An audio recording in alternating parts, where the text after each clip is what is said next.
Hi students, कैसे हो आप लोग। आशा करते हैं आप लोग अच्छे होंगे। और आज आप लोगों के लिए मैं पहला दिन क्लास लेने जा रहा हूँ केमिस्ट्री का, क्लास 10th।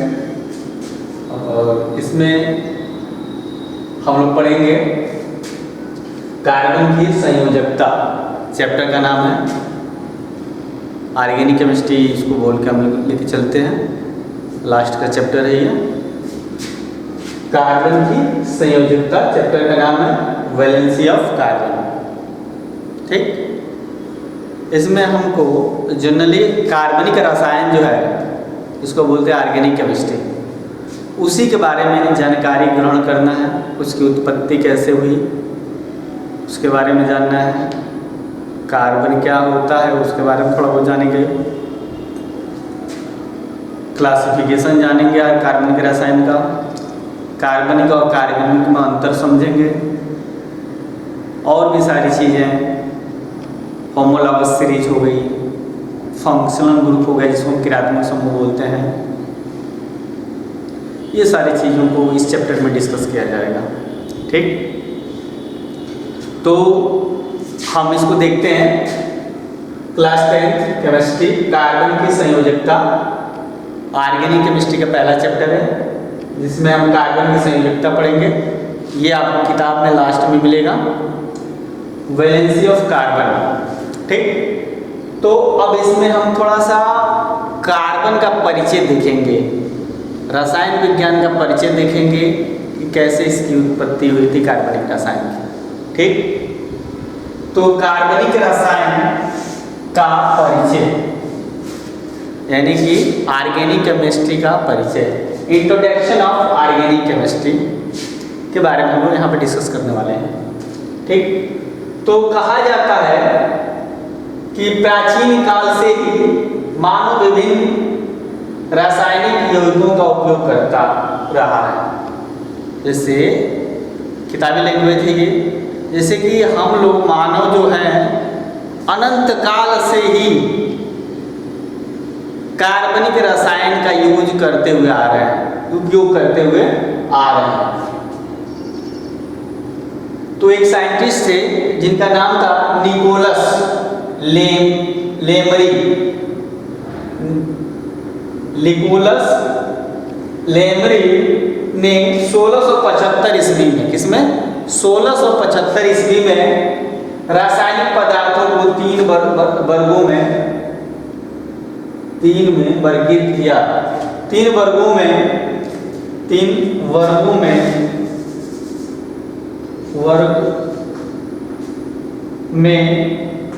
वर्गीकृत किया।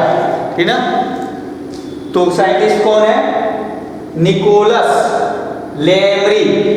निकोलस लेमरी ने पहली बार 1675 ईस्वी में क्या किया? रासायनिक पदार्थों को वर्गीकृत किया। किसको? रासायनिक पदार्थों को वर्गीकृत किया तीन भागों में। तो आपको पता होगा कि कार्बनिक रसायन एक बहुत बड़ा रसायन है, ठीक ना। उसका शुरू में हम लोग उसका बहुत उपयोग करते थे, मगर हम लोग को पता नहीं था कि ये रासायनिक है, कार्बनिक रसायन है कि अकार्बनिक रसायन है कि भौतिक रसायन है कि कौन सा रसायन है। पहली बार निकोलस लेमी ने 1675 ईस्वी में तीन वर्गों में कार्बनिक रसायन को विभाजित किया, यानी कि वर्गीकृत किया, क्लासिफाइड किया। ठीक, कौन कौन से वर्ग थे? खनिज पदार्थ, वनस्पति पदार्थ, जंतु पदार्थ। तीन तरह के पदार्थों में उन्होंने वर्गीकृत किया। पहला खनिज पदार्थ, जिसको इंग्लिश में बोलते हैं मिनरल सबस्टेंस। मिनरल का मतलब होता है खनिज और सबस्टेंस का मतलब होता है पदार्थ। तो मिनरल पदार्थ के बारे में उन्होंने बताया।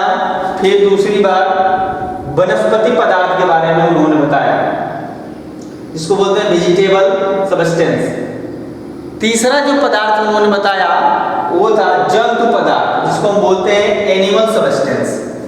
इन तीनों के पदार्थों के बारे में उन्होंने बताया। अब आप इसको स्क्रीनशॉट कर लें या नोट करें अब एक एक के बारे में लिखवाएंगे हम कि खनिज पदार्थ क्या होता है, वनस्पति पदार्थ क्या होता है और जंतु पदार्थ क्या होता है। ठीक, चलिए।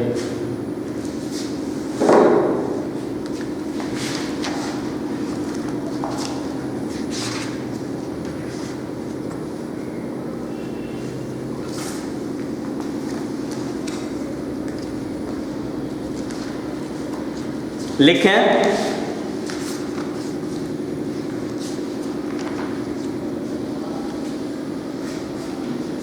दिख रहा है, लिखें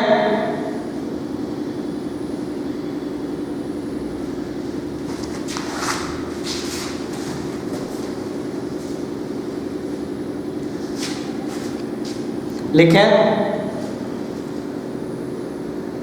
पहला हेडिंग डालें खनिज पदार्थ। क्या? खनिज पदार्थ। तो खनिज पदार्थ लिखें वे सभी पदार्थ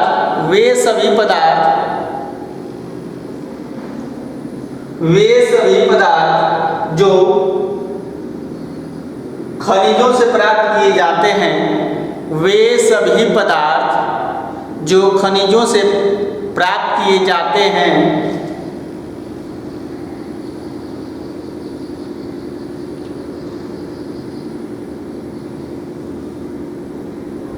जैसे सोना चांदी, एल्युमिनियम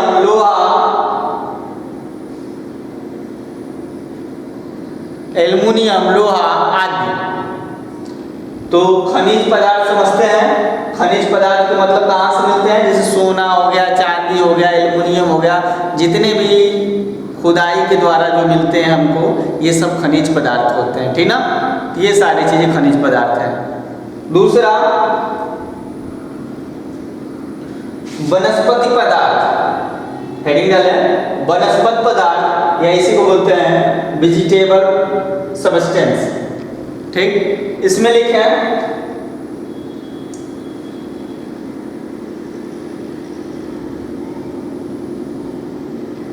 ये पेड़ पौधों से प्राप्त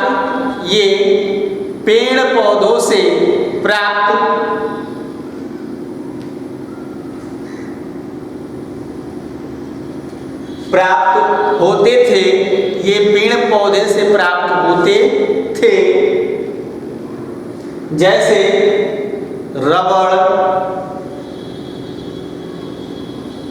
गोंद,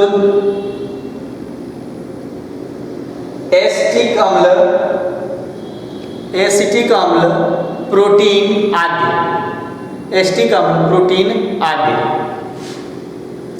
तीसरा हेडिंग डालें आप,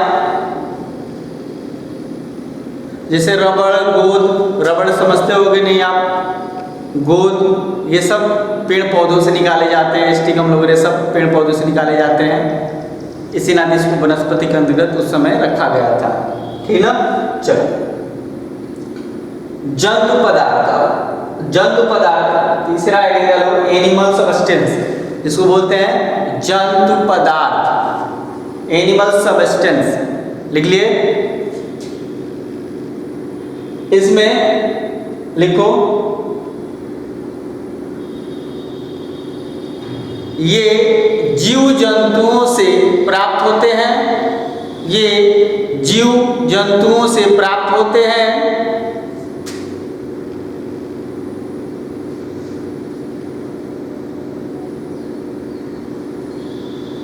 जैसे जिलेटिन, यूरिया आदि। बहुत सारे एग्जाम्पल है, जिलेटिन, यूरिया आदि। चलिए अब आगे बढ़ते हैं हम लोग। एक सिद्धांत है जिसको बोलते हैं जैव शक्ति सिद्धांत। पहली बार इसको वाइटल थ्योरी भी बोलते हैं। हम क्या कहते हैं? वाइटल थ्योरी भी बोलते हैं। इस पे थोड़ा सा डिस्कस हो जाए।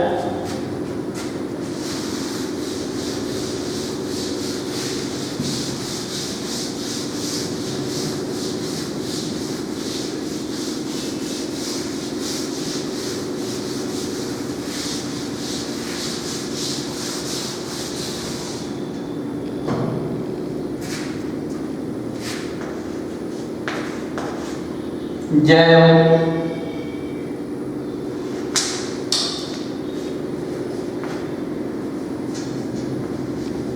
शक्ति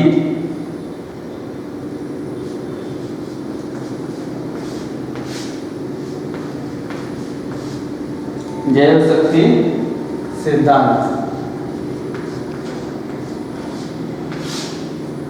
जैव शक्ति सिद्धांत जिसको हम कहते हैं वाइटल थ्योरी। वाइटल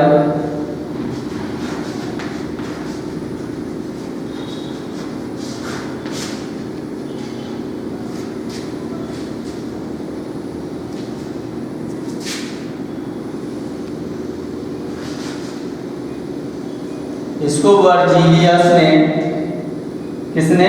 वर्जीलियस।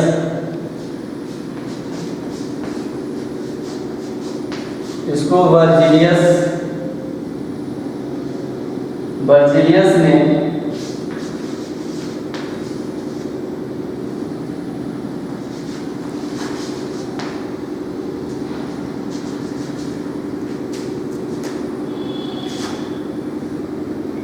सत्रह 1779 से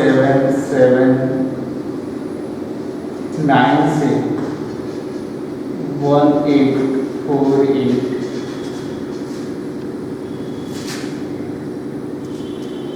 देखें, एक सिद्धांत है जिसको हमको पढ़ना है, जैव शक्ति सिद्धांत, जिसको इंग्लिश में बोलते हैं वाइटल थ्योरी। क्या बोलते हैं? Vital theory. पहली बार कार्बनिक रसायन के बारे में कुछ कहा गया तो यहाँ पे कहा गया। पहली बार एक साइंटिस्ट थे वर्जीलियस, क्या नाम था उनका? वर्जीलियस। 1779 से 1884 के बीच तक ये सिद्धांत चला। समझ सकते हैं कि इनका सिद्धांत कितना बड़ा था, जो बोले थे वो चीजें कितने दिनों तक लोग उसको मानते रहे। ठीक ना? 1779 से 1884 तक लोगों ने इस सिद्धांत को माना। ठीक? वर्जीलियस ने क्या कहा था कि जैव जगत से प्राप्त यौगिकों, जैसे कि वर्जीलियस ने कहा था कि जितने भी जीव जगत हैं, पेड़ पौधे हैं, ठीक ना, पेड़ पौधे हैं, उनको किसी भी चीज को प्रयोगशाला में नहीं बनाया जा सकता। यानी कार्बनिक रसायन को प्रयोगशाला में नहीं बनाया जा सकता है जीव जंतुओं से। उनको हम सोर्स के आधार पे ही यूज कर सकते हैं, प्रयोगशाला में नहीं बना सकते हैं।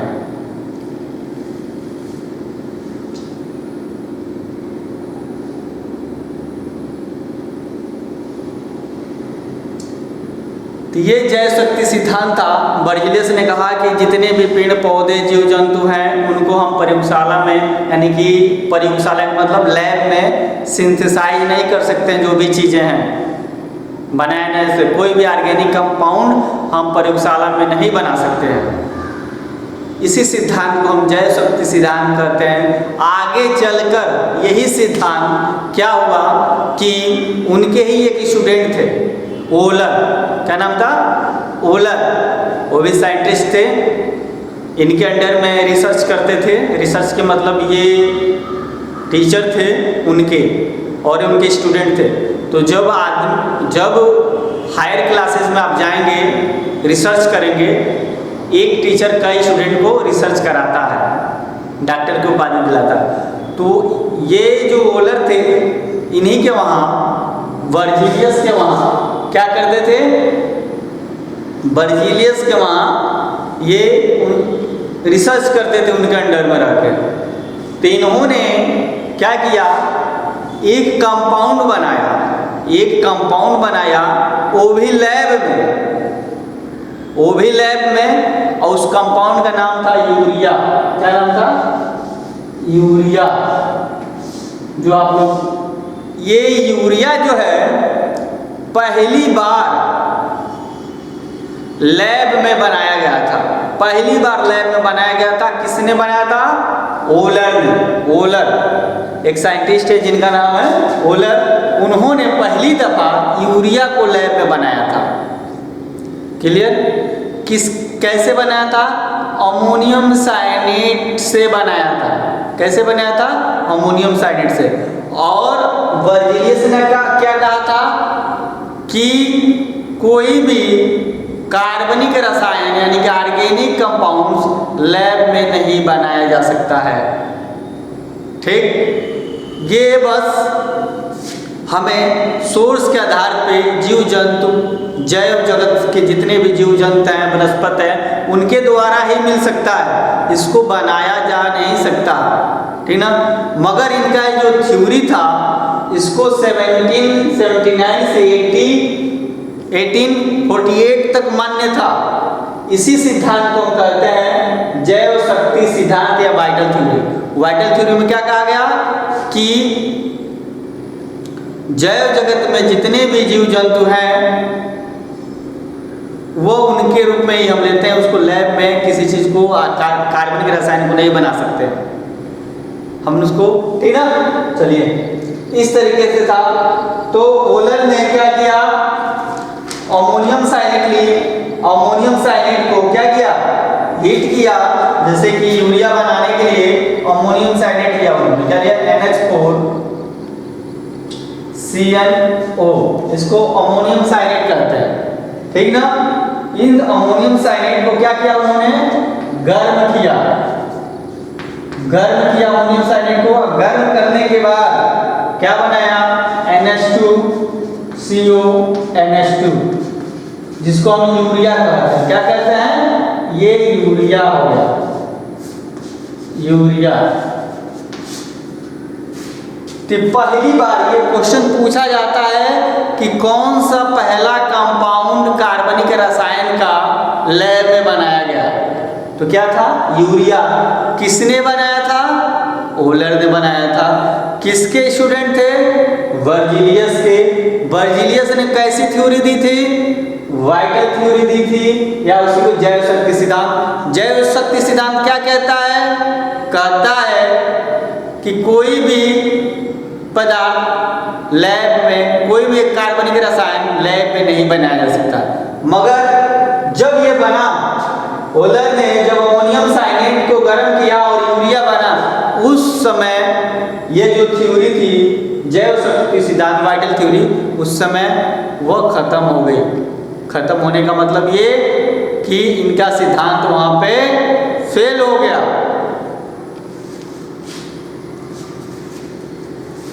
चलिए, आप इसको लिख लें, हेडिंग डालें जैव शक्ति सिद्धांत। हम लिखा दें इसको, जैव शक्ति सिद्धांत लिखें। इसमें वर्जिलियस 1779 to 1884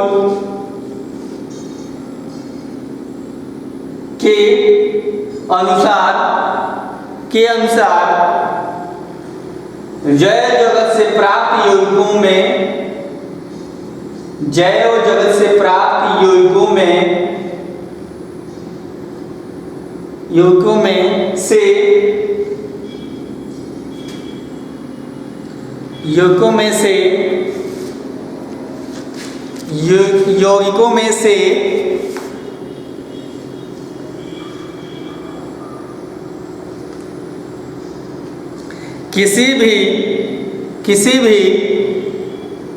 किसी भी यौगिक प्रयोगशाला में संश्लेषित, किसी भी यौगिक प्रयोगशाला में संश्लेषित करने में यानी कि बनाने में, संश्लेषित करने में असमर्थ थे।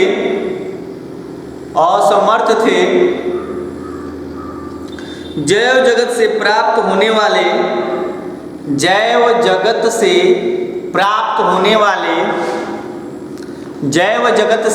होने वाले यौगिकों का निर्माण जैव जल से प्राप्त होने वाले यौगिकों का निर्माण प्रयोगशाला में नहीं किया जा सकता है, प्रयोगशाला में नहीं किया जा सकता है।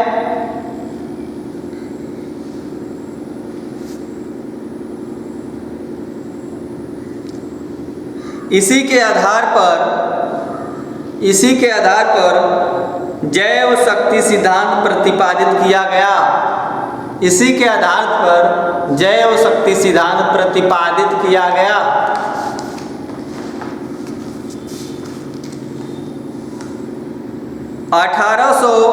ईस्वी में 1828 ईस्वी में जब फ्रेडरिक ओलर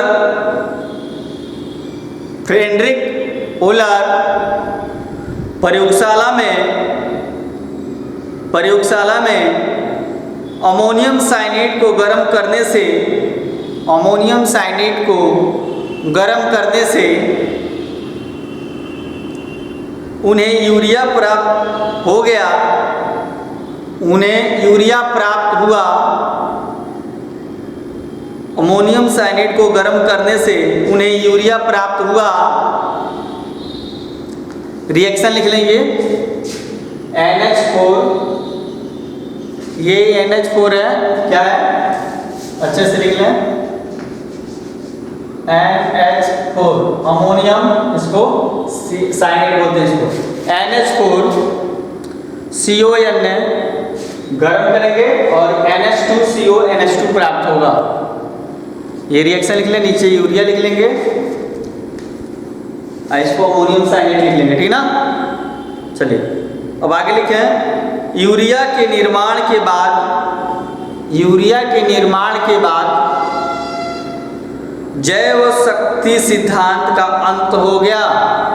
यूरिया के निर्माण के बाद जैव शक्ति सिद्धांत का अंत हो गया।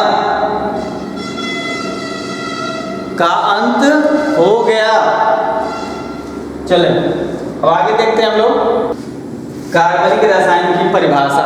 इसको हम लोग कल डिस्कस करेंगे अगले लेक्चर में। तब तक आज पहला दिन है, आप थोड़ा सा इसको अच्छे से तैयार करें, एक एक चीज़ को। कल फिर हम लोग इस पे डिस्कस करेंगे।